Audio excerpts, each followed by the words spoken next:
Every world becomes a single-player world eventually, and I'm here today to help you bridge the gap yourself, because I played single-player for almost 13 years in this same world, and it is my most common way to play any game, including multiplayer ones, which is weird to many, but it's the topic today, and so I want to help guide you through enjoying single-player Minecraft like I do every day. And so let's do precisely that, right after a small little bit to try and convince anyone who's on the edge about trying it, because ultimately I think there are lots of positive and negatives, but the biggest one that has to be said is that the thing that made me switch over to single player all those years ago is that even multiplayer worlds are really just single player most of the time. Here's a round that I'm a part of that has 20 members, and it's really single player for this one person that has only played in the last 2 weeks. In fact, here's a small active group one of my editors is a part of, and as you can see on that world, even though people are regularly playing it, they're never actually playing at the same time. Multiplayer Minecraft is single player Minecraft with extra steps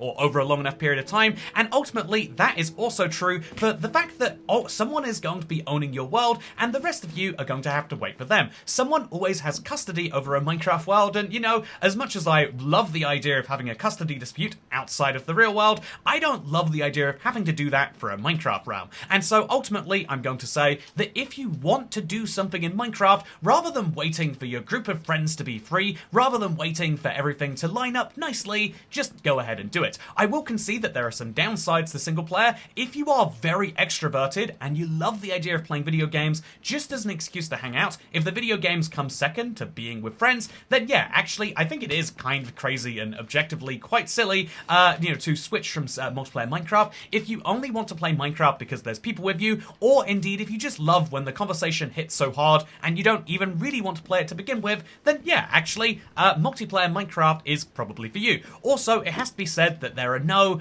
shared memories you're going to get. There are so many fun things that I love to do, whether it's, making a bridge where I've just decided to use, leaves. This doesn't seem natural to me, but I'm trying out something a bit different. Having that shared memory of other people might be really cool, actually. Having other people to look at this and say, oh yeah, remember when you tried that toy cat and you made that ugly bridge? Sometimes shared memories are fun, and so too is easy validation, and as much as I can pretend I don't need anyone's validation, one, I'm posting this video publicly, but also I have something like these mending shears. They're really, really fun, and it was a great project to go and get them, but it's even more fun every time someone goes, wait, why do you have enchanted shears, or I also have an enchanted flinting steel. I love showing these things off to people, and you don't get that quite as easily in a single player world. However, a single player world is still worth having, and I think the biggest argument I'm going to make as to why is the fact that if you want to do anything in this life, in any hobby, you've just got to go ahead and do it on your own timescale, and ultimately, and to give an interesting example of that,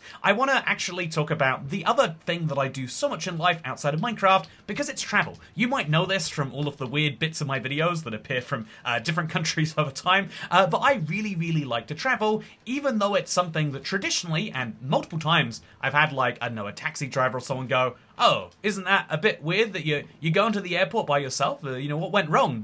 Could your friends not meet you or something like that? And my response was like, no, this is how I want to do it. And I think it's interesting that there are so many parts of the world that are locked off and just assumed to be things you do with a group. If you've never had the joy of going to the movies by yourself, one, you're missing out severely. Give it a try. But if you've never had the joy of doing something that you enjoy without having to wait for people to be available, dealing with their schedule and stuff, I think actually you're the one that is severely missing out. If I had to wait all of my life to have a wandering trader show up, sure, he might be there 2 to 4 days from now, but if I'm absolutely relying on him, that can be old after a while. Indeed, talk to me about my sky glue progress if you want to know what I think about that. But ultimately, there are things that are worth waiting for, there are things that are worth doing with other people, and there are things that, truthfully, are not. And if you really care about something, it's always going to be in that not category. So travel is a great example for me because I really like to travel. It's traditionally something that people do with a bunch of people, but if it's something that is hard for you, or if you want to go at the super off-peak times, or you just want to see the world on your schedule and not have to worry about what everyone else wants, I think think travel is great that way, and I also think it's true for any other hobby you enjoy. When I got really into rock climbing with a friend, we both saw a gym and thought, oh yeah, let's give this a try, and then that friend fell out of the sport, and so my choice was either stop doing this or do it alone. I did it alone for a bit, if you're curious, and has since got really, really bad afterwards. But truthfully, also, I'm so glad I had extra oak logs in my inventory. I was like, oh, I slightly planned just too few, but it didn't work. I think that anything that you really care about in life, you have to concede that at some point you're going to be doing by yourself, or you have to find someone who is infinitely available and has infinite patience for you, and with whom you connect really, really well. Is it possible to find this in Minecraft? Yeah, people do it all the time, but is it something that you should wait for if you have some great vision? No, not at all, actually. That's my perfect opinion. So, yeah, I'm going to go ahead and... I want to tell a story, actually, because over the last weekend, last Monday, actually, when the last Let's Play, was about to go up, I actually went out to a wedding, and what's really cool about this wedding is it's someone I've known for a really long time, one of my good friends, but at this wedding, the first things they mentioned in their wedding vow speech... Is that a normal thing? I felt like they were doing a wedding speech and I was like, this is the first time I've heard this, but it's kind of cool. But both of their first sentences involved the word Minecraft. The first was like, thank God for Minecraft, because we met all those years ago, and they met on a server, and it's really, really delightful, right? You might, it's one of the reminders that there is a real reason that we are social and we have this inside of us. But at the same time, I have seen, they played Minecraft for 10 years together, but I have seen the world they play together now, because they used to play on a server that now doesn't exist. I've actually taught it on this channel, if you want some real deep lore cuts there. I'm going to need to get some more leafs at some point. But yeah, if you want to know the real truth of the matter, they actually do still have, they have a Minecraft world. Also, do I have a crafting table? I don't. Let's just make one now. They have a Minecraft world that they play together now, but on that Minecraft world, it's basically two separate sections. He's installed a bunch of... she's installed a bunch of mods. And he's installed a bunch of separate mods, and they have two separate bases that are hundreds of blocks apart, and which have basically nothing to do with each other. I think that, some people would say, like, oh, well, is that really a multiplayer Minecraft world? But I would say that proves that for many people, even people who will always be playing together... Actually, you need to be playing apart sometimes. The idea of having different, a lot of the reason that I think love fails for so many people is that people don't understand that different hobbies for different people is not just normal, but like to be expected. A lot of people think that you have to be not just someone's like, but you don't just have to be with someone, you have to be their best friend. And you also, you've seen a number of people who refer to people in their life that way. You have to be someone's best friend, and you have to be their hobby friend, and you have to be their therapist, and you also have to be their emotional support coach. And eventually, after being that for so many people for so long, you're going to get a little exhausted. And so ultimately, I think that having friends in a Minecraft world is great. If you want to invite people to your world from time to time, feel free, but I think it's also important to say that, yeah, if this is a big project you want to do, if you like the idea of having a world that slowly gets better over time, I have worked on so many projects, and I love walking around this world because I get to see them all, but if you love the idea of having that feeling, then at some point you've got to say, it's you who has to do it, or it's not going to happen. By the way, I've got a plan, because this is a jungle/desert biome, I've gone for like a nice classic wood bridge. I recently realized that I just like the idea, I like building with old style stuff more. There are hundreds of new blocks in Minecraft, and for super extreme level builders, those are fun. But for me, I think they should be the exception, or at least, they shouldn't be the default. I think that building with old blocks should not just be acceptable, but if you want to do it, should be okay. And indeed, in a single-player world, who can stop me is what I might say. But yeah, it is very true. So let's place two more of those, and then place some more of these on top as we try to work out how the roof for this should be. Because I love building bridges in Minecraft, but I rarely do it. Because I say to myself, like, why do I even need bridges? What am I really connecting? Don't I just fly everywhere? But there is a certain magic that you can create for yourself by having that little lore drop for yourself, by having that real reason to do things, and that's what we're doing today. It's a bit painful to do it without standing on top of these, but we've only made one mistake, so how bad can it be? Anyway, I think that the truth is that ultimately, if you want to enjoy your Minecraft world more, you need to you need to appreciate that it is for you, and so you need to remember what that purpose is every time you log on. Maybe name the world something after that. Maybe, like me, have this book.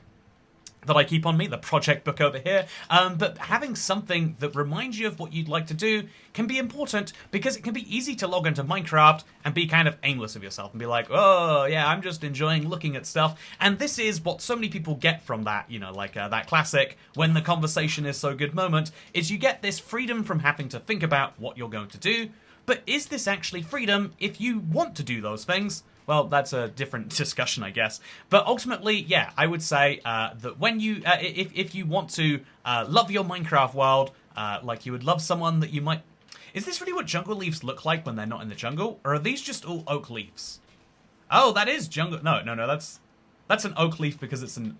Oh, that's definitely a jungle tree under there. Anyway, let's go find some actual jungle leaves like these. I think I just need like 4 of these. And then we'll come bring those back. Look at that, so easily sorted. But yeah, my plan for this bridge is it's to connect 2 different parts of my world, which basically have existed as just weird periphery areas. This is my big structure area, where I've been building weird versions of structures. This is a trail ruins. That's a bizarre desert temple. That's my cherry mansion. And down here, I actually have my version of an ancient city that I made based on the first trailer. It's all very fun, in my opinion. But I figure, why not connect that to what is literally next door, which is my collection of things I built from 4 blocks at a time. And also, let's go to bed. It's also got my big desert world collection. What if we start to connect all of these things in a bit better? Because right now, everything that is on the outside of my big console edition world, you can see it just over there. Actually, you can't. But my big cobblestone wall that you can just about see at the top there, everything on the outside of that is a little bit disorganized, and that's perfectly fine. It's the practice, it's the way I do things. But given that these 2 things are so close together, a single build, in fact a build that I love to work on, because who doesn't love a classic bridge, a single build could connect those nicely, and so why don't we do precisely that? Now we're going to work on the roof of this. I think we're just going to use exclusively planks, maybe some slabs too, and we're going to have it be, to kind of fit the biome, to give it a tiny bit of flair, so it's not just old style blocks, although actually jungle has existed for a very long time.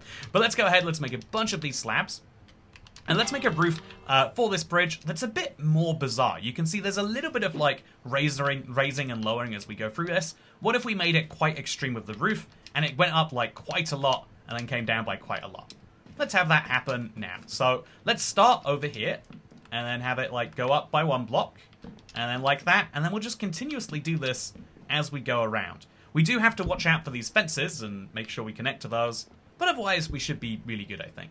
So now, actually, we'll have the gradient lower a little bit, so it's 1 block every 2 blocks, just like this, nice and easy peasy. Anyway, yeah, one of the things that and then we also have to find the midway point of the bridge to make sure we don't mess that up too bad. But that shouldn't be too hard, I don't think. So from here, this is the midpoint, right? If this is the exact midpoint, then we go there, and then we bring that one down, and then we do the same over there. I should probably kill this guy now. Anyway, I think that in Minecraft, there is this really beautiful sense of you are the one dictating your own destiny. You are the one dictating how these things will tie into your world. And I think that having a single-player world, I only really appreciate it is the reason that I've had so much joy is because every single time I have one of these silly ideas, I don't have to like wait for like, ooh, approval. I don't have to like find the person who's in charge of designing things on the server and make sure that I'm not going to uglify something that's nearby him. I don't have to worry about all of these big serious concerns. Instead, I can just say, oh yeah, I want to do that, so I'm going to do that. And to me, that's very valuable. Again, there's real places where having the compromise and the trade-offs and speaking with people is great and where that can produce better results. But I think for many people, that's not going to be for you. I have mentioned many a time that I am someone who thinks that a lot of things in life are better when done by yourself. And I'm not saying that from a perspective, I'm quite introverted. I do enjoy only like limited engagements with people. I like, I like talking to people, but rather than recharging my social battery, it drains it. And so rather than being someone who uses my limited social battery, doing something that I really, really love, that is to say video games, I'd rather use it like more dedicatedly. Right now, I am making this video, I am using up a large percent of my talking for the day, because I realized this morning, I was like, not only do I want to build this bridge, it's been on my mind for a little bit now, but also I love to help people who don't think that single player Minecraft is natural, because for so many people it's not going to be, right? For so many people, you know, like just being able to say, yeah, I'm gonna do it because I want to do it is not the natural flow state, because so much of our life has to, you know, one of my favorite things about life is that we, you know, it's kind of a silly thing, but we're all kind of default followers, I would say, and one of my favorite examples of this is like, whenever they did the register in school, I assume you have a register in your school. You know that whenever like whatever the first person would say, everyone would like duplicate that. So I remember it used to be like, yes, Mr. You know, like guest. You know, you'd say that to the and that'd be the teacher's name. And then I remember at one point being like, oh yeah, one person way down the register, like Mr. Stephen, he said yes, sir. You know, I'm gonna say that. You know, this week, just because it sounds like, it sounds a bit military, but, you know, as a guy in school, you're like, you know, that sounds kind of fun. And so I was like, yes, sir. And then after I said yes, sir, everyone followed me. I also remember, like, I've been at an airport once while traveling for that very same reason as before. I was at an airport once, and there was, like, a route that everyone was taking to get to the plane. They were taking this, like, really unnecessary right angle that I was, like, a little bit confused and annoyed by, and so I just cut across it, and after me, everyone cut across it too. Everyone follows the person in front of them as the default option, and, you know, why can you blame, how can you blame us? We're a social species. We can't learn everything ourselves. We have to learn a certain amount from being around other people. I think that when it connects like this, we're going to have to remove the bottom block, and then, and then we have to put a fence in there, just to make this all make some sense. And then there we go, that connects perfectly, and then once we remove this block, this will also connect perfectly. Boom, look at that. Oh, isn't this wonderful? Yes, yes it is. But isn't it also wonderful that as a social species, we get to decide whether we want to do that directly, whether we want to be having chats and talks all the time, or whether it's more fun to just hunker down in a single-player world with a podcast while you learn about how to build a weird jungle bridge, or while you learn about what exactly is going down below the mansion. Pro tip, I'm digging a big hole to my ancient city portal. The melon dimension will soon be connected to this cherry mansion and to this bridge. It's all going to tie in perfectly together, but to really conclude this video, I want to say that everyone gets to decide what is good for them. If you are an extroverted individual, video games might just be an excuse to talk more, and wouldn't that be great if you could do that? But if you are someone who wants to do something big in Minecraft, if you like the game side of it and the idea of making these big projects work, then I think single player is perfect, and I just know that you're going to do something incredible, and I'm excited to see whenever you do it. But for now, thank you very much for watching. Please do post whatever you make on RIBX Toycat, and I'll see you in the next video. Goodbye.